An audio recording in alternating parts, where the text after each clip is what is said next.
আসসালামু আলাইকুম। আজকে সকাল সকালই ব্লগটা শুরু করলাম। মাথায় এক ব্যাগ চিন্তা নিয়ে বিছানা ছাড়লাম। খুব দ্রুত চলে আসলাম রান্নাঘরে এসেই আটার কাইটা করে নিলাম। এই তো আটার কাইটা করতে গিয়ে হয়ে গেল আরেক ঝামেলা। আটাটা হয়ে গেল নরম। কী আর করার, খুব কষ্ট করে এটাকে ম্যানেজ করে তারপর রুটিটা বানালাম।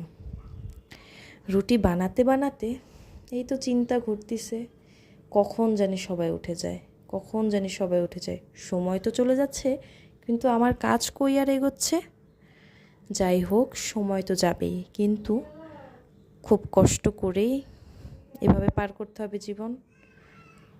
আর এই তো সময়ের তালে তালে আমার কাজগুলো আগাতে হবে। যাই হোক, খুব কষ্ট করে রুটিগুলো বেলে নিচ্ছি। রুটি বেলতে বেলতে এই তো তাওয়াটাও গরম হয়ে গেল। তাওয়াটা আমি আগে থেকে চুলায় বসিয়ে রেখেছিলাম, যাতে গরম হয়ে যায় আর খুব সহজে আমার কাজগুলো তাড়াতাড়ি যেন হয়ে যায়। রুটিগুলো এপিট ওপিট করে ভেজে নিচ্ছি। আজকে হয়ে গেল আর এক সমস্যা, উঠেছি এক দেরিতে, কাজ সব পড়ে আছে, এই এক টেনশন। তার উপরে আরেক টেনশন, গ্যাস নেই। সকাল 6টা নাগাদ গ্যাস থাকে, তারপর গ্যাস চলে যায়। এই তো টিপি টিপি গ্যাসে রুটিগুলো ভেজে নিচ্ছি। খুবই কষ্ট হচ্ছিল ভাজতে, কারণ একটা রুটিও পারফেক্ট হচ্ছিল না, তার উপর হয়েছে নরম। তাই সামান্য তেল দিয়ে নিয়েছি যাতে রুটিটা শক্ত হয়। এই তো রুটিটা ভাজছি আর ঘড়ির টাইম দেখছি, কখন জানি সবাই উঠে যায়। কারণ আমার হাজব্যান্ডের অফিস আছে, ও নাস্তা করে তারপরে অফিসে যাবে, দেওর নাস্তা করে কলেজে যাবে। আমার শাশুড়ি আবার ডায়াবেটিসের মানুষ, উনি নাস্তা করবে। তো সবাইকেই টাইম টু টাইম নাস্তা দিতে হয়, কোনো দিন এমন হয় না। তো আজকেই একটু লেট হয়ে গেল। তো যাই হোক, খুব কষ্ট করেই নাস্তাগুলো বানাচ্ছি।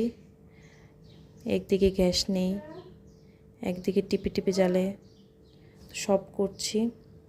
এই তো রুটিগুলো ভাজা শেষ, তারপরে চলে এলাম শাশুড়ির নাস্তা করতে।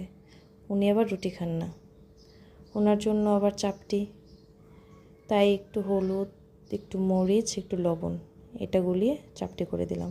না, দুইটার বেশি আর লাগে না, তো সমান সমানই হয়েছে, দুইটাই হয়েছে। তো এই তো নাস্তাও রেডি, চাপটিও রেডি। তো আমার দেওর চলে গেছে নাস্তা করে, আমার হাজব্যান্ডও চলে গেছে।